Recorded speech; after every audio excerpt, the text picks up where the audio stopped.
अस्सलामु अलैकुम वरहमतुल्लाहि वबरकातुहू। हामिदा व मुसल्लियन अम्मा बाद। नाज़रीन किराम, आज के दर्स का मौजू है लॉकडाउन के अंदर हम अपने घरों में शब क़दर की रातों को कैसे गुजारें। नाज़रीन किराम, जैसा कि हम और आप जानते हैं कि शब क़दर की रात ये इबादतों की रात है और ये एक ऐसी रात है जो 1000 महीनों से बेहतर है, यानी कि 83 साल 4 महीने की इबादतों से बेहतर है। अब हम अपने घरों के अंदर इस रात को कैसे गुजारें। अब क्या है, पिछले साल तक क्या होता था कि लोग शब क़दर की रातों को मसाजिदों के अंदर गुजारते थे, किसी हद तक इबादतों को अंजाम देते थे। लेकिन इस साल तो वो नहीं है, तो लोग अपने अपने घरों के अंदर रहेंगे, तो जाहिर सी बात है कि जब घरों के अंदर रहेंगे तो इस चीज़ का ज़्यादा एहतमाम नहीं करेंगे। लेकिन नाज़रीन किराम, आप ऐसा ना करें, इस रात की अहमियत को जानें और समझें और इस रात के अंदर ज़्यादा से ज़्यादा इबादतों को अंजाम दें। आइए सबसे पहले मैं आपको ये बतला देता हूँ कि इस रात को हमें कैसे गुजारनी है। नाज़रीन किराम देखिए, इस रात यानी शब क़दर की रात में हम और आप इशा की नमाज जल्दी ना पढ़ें। अब मस्जिदों के अंदर तो अज़ानें 8:30 बजे 9 बजे हो जाएंगे, लेकिन हम और आप नमाज को ना पढ़ें। अपने अपने घरों के अंदर ही नमाज पढ़ना है, मस्जिद तो जानी नहीं है। लिहाजा हम क्या करें, इशा की नमाज को ताख़ीर कर दें और अगर मुनासिब हो 1 घंटा या 2 घंटा सो भी जाए। लेकिन ऐसा ना हो कि मालूम हुआ कि सोए तो सो करके ही रह गए, नहीं, ऐसा नहीं करना है। इशा की नमाज को आप ताख़ीर करें। कितनी ताख़ीर करें? आधी रात तक, यानी कि शब क़दर की रात जब आए तो हम और आप खाना वगैरह खा करके क्या करें, 10:30 बजे 11 बजे इशा की नमाज शब क़दर की रात में अदा करें। ठीक है। उसके बाद क्या है, इशा की नमाज अदा करने के बाद इशा की नमाज भी हम 4 रकात जो पढ़ें वो अच्छी खासी लंबी पढ़ें, इत्मीनान और सुकून के साथ पढ़ें।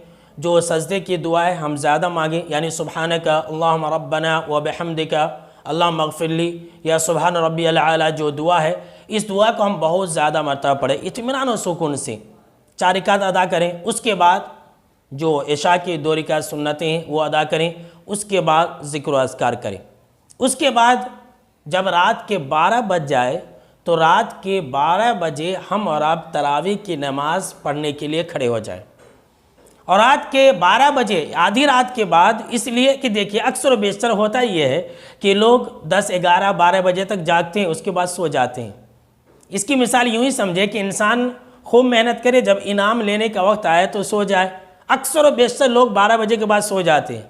और मैं ये कहूँगा कि आप 12 बजे रात के बाद जागे। जो शब क़दर की रात है ये 12 बजे तक ही नहीं है, बल्कि शब क़दर की जो रात है ये सुबह सादिक फजर की अजान तक है। अक्सर व बेशतर लोगों को देखा यह जाता है कि बस ऐन टाइम में लोग इबादतों को छोड़ देते हैं। जब मस्जिदें खुली थी, जब भी मैं लोगों को बार बार कहता था कि भाई आप 2:30 बजे 3 बजे क्यों सो जाते हैं, अब क्यों घरों को चले जाते हैं, कुछ तो इबादत कीजिए। लेकिन लोग क्या है, 2:30 बजे 3 बजे घरों को जा करके सो जाते हैं और ऐन इनाम लेने के वक्त में सो जाते हैं। आइए मैं आपको एक हदीस सुनाता हूँ, और यह हदीस जो है अल्लामा अलबानी रहमहुल्लाह ने बिल्कुल सही कहा है अल हदीस सहीहा के अंदर कि आप सल्लल्लाहु अलैहि वसल्लम फरमाया कि रात का जब आधा हिस्सा गुजर जाता है, यानी 12 बजे के रात के बाद ही समझ लीजिए, रात का जब आधा हिस्सा गुजर जाता है तो एक ऐलान करने वाला ऐलान करता है कोई मांगने वाला कि मांगे तो उसे अल्लाह दे दे, यानी फ़रिश्ता ऐलान करता है, अल्लाह अकबर। है कोई मुसीबतों का शिकार जो मुसीबत से बचने की दुआ मांगे तो अल्लाह रब्बुल आलमीन उसे मुसीबतों से बचा दे, ये फरिश्ता कहता है कोई गुनाहों से बख्शिश मांगने वाला कि वो गुनाहों से इस्तिग़फ़ार तलब करे तो अल्लाह रब्बुल आलमीन उसकी मग़फ़िरत फरमा दे। और हम और आप जानते हैं कि आप सल्लल्लाहु अलैहि वसल्लम ने शब क़दर की रात में यही तालीम दी है कि अपने गुनाहों की बख्शिश तलब करो। अल्लाहुम्मा इन्नका अफ़ून तुहिब्बुल अफ़्वा फ़अफ़ु अन्नी, ये तो वही दुआ ना कि अल्लाह तो मुझे माफ़ फरमा। इस दुआ के बारे में आप अगले दर्स के अंदर समाअत फरमाएंगे। तो ये तो आधी रात के बाद है। और इसके बाद जो दूसरी हदीस है जो बहुत ही मशहूर और मारूफ बात भी है, और आपने भी जान रखा होगा और आपने भी ये हदीस सुन रखी होगी कि आप सल्लल्लाहु अलैहि वसल्लम फरमाया कि जब रात का आखिरी हिस्सा बच जाता है, तो अल्लाह रब्बुल आलमीन समाए दुनिया पर नासिल होता है और ख़ुद कहता है कि है कोई मांगने वाला जो मुझसे मांगे मैं उसे दे दूँ। है कोई सवाल करने वाला जो मुझसे सवाल करे और मैं उसे दे दूं? नाज़रीन किराम, आजकल कितनी सख्त ज़रूरत है दुआओं की। कोरोना वबा है, आफत और मुसीबत का दौर है, सेहत और आफियत मांगने वाली रात आ रही है। हम और आप इस रात में कसरत से दुआ करें, सो ना जाए, 12 बजे के बाद ना सो जाए, बल्कि इबादतों का सिलसिला 12 बजे के बाद शुरू करें। तो क्या है, कई फ़ायदे हमको मिल जाएंगे। फरिश्ता जो ऐलान करेगा, जो दुआ मांगेगा उसकी कबूल हो जाएगी। आधी रात के बाद हम उसके भी मिस्ताक हो जाएंगे। और फिर तिहाई रात के बाद, यानी रात का आखिरी हिस्सा जब बच जाता है, जो अल्लाह रब्बुल आलमीन ऐलान करता है और अल्लाह खुद कहता है तुम मांगो मैं अता करूँगा, तो हम उसके भी हकदार हो जाएंगे। लिहाजा हरगिज़ ना सोए। तो 12 बजे रात के बाद, 12 बजे से पहले 11:30 बजे 11 बजे हम इशा की नमाज़ पढ़ लें, 2 रकात सुन्नत पढ़ लें। 12 बजे हम तरावी की नमाज़ के लिए ठहरें और तरावी की नमाज़ हम इत्मीनान और सुकून के साथ पढ़ें। सजदे के अंदर दुआएं मांगें। सजदे के अंदर हम और आप खूब दुआएं मांगें, लंबे सजदे करें और सिर्फ 2 रकात पढ़ें। 2 रकात पढ़ें, उसके बाद क्या सलाम फेर दें। 2 रकात पढ़ने के बाद फिर हम खामोशी के साथ उसी जगह पर बैठ करके ज़िक्र व अस्कार करें। ज़िक्र व अस्कार के कलिमात, दुआओं के कलिमात इंशाअल्लाह मैं अगले दर्स में बतलाऊँगा। नाज़रीन किराम, आप उसको ज़रूर देखिएगा। हम और आप क्या है, दुआ करें, ज़िक्र व अस्कार करें। उसके बाद क्या है, कुरान मजीद की तिलावत करें आधा घंटा 30 मिनट। यानी अगर आप 15 मिनट के अंदर 2 रकात नमाज़ पढ़ते हैं तो उसके बाद फिर आप जो है आधा घंटा 20 मिनट 25 मिनट इस चीज़ के लिए फ़िक्स कर लें।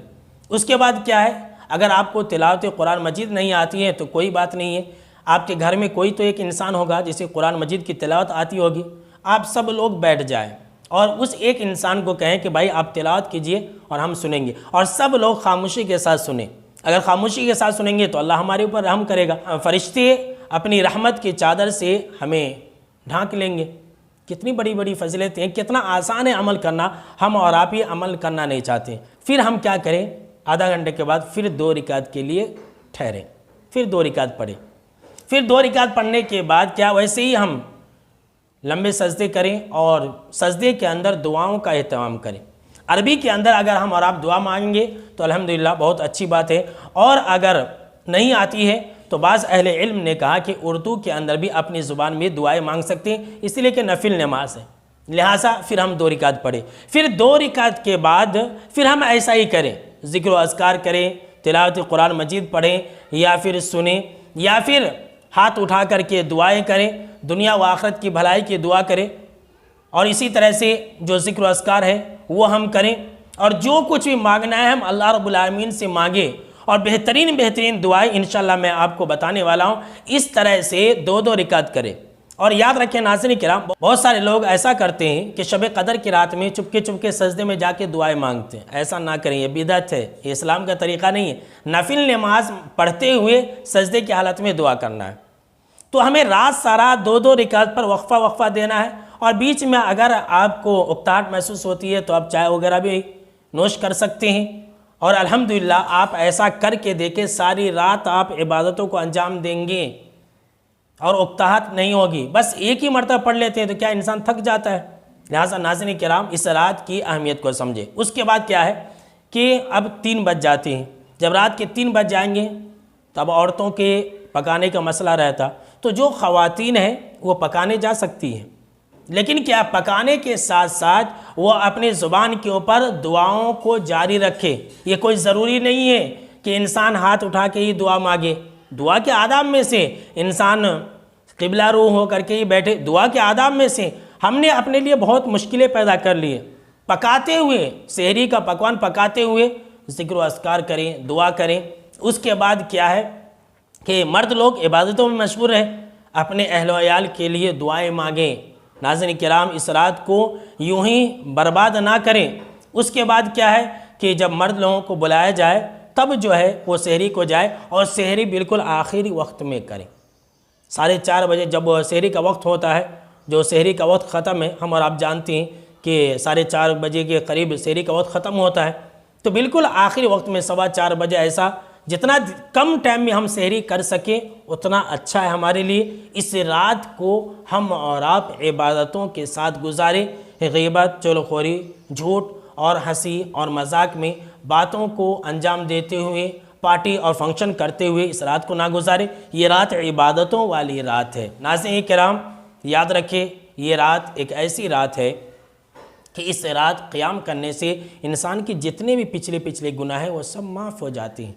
जैसा कि बुखारी और मुस्लिम की बहुत ही मशहूर और मारूफ हदीस है कि आप सल्लल्लाहु अलैहि वसल्लम ने फरमाया, मन क़ाम लैलतल क़द्र ईमानन व इहतिसाबन ग़ुफ़िर लहु मा तक़द्दम मिन ज़म्बिही, कि जो इंसान शब क़द्र की रात में ईमान की हालत में सवाब की उम्मीद रखते हुए क़याम करेगा, अल्लाह उसके जितने भी पिछले गुनाह हैं वो सब माफ़ फरमा देंगे। तो क्या हम ये नहीं चाहते? और आजकल तो हमारे लिए आसानी है। लिहाजा नाज़रीन किराम, घरों के अंदर तरावी की जो नमाज है ये हम और आप इसका एहतमाम करें, और आखिर में जब सहरी करने जाएं तब हम वित्र की नमाज अदा कर लें। तो ये था पूरा मुकम्मल तरीक़ा लॉकडाउन में शब क़द्र की रात को गुजारने का। आखिर में अल्लाह रब्बुल आलमीन से ये दुआ है कि अल्लाह रब्बुल आलमीन हमको और आपको इस रात के अंदर ज़्यादा से ज़्यादा इबादतों को अंजाम देने की तौफ़ीक़ अता फ़रमाए। आमीन।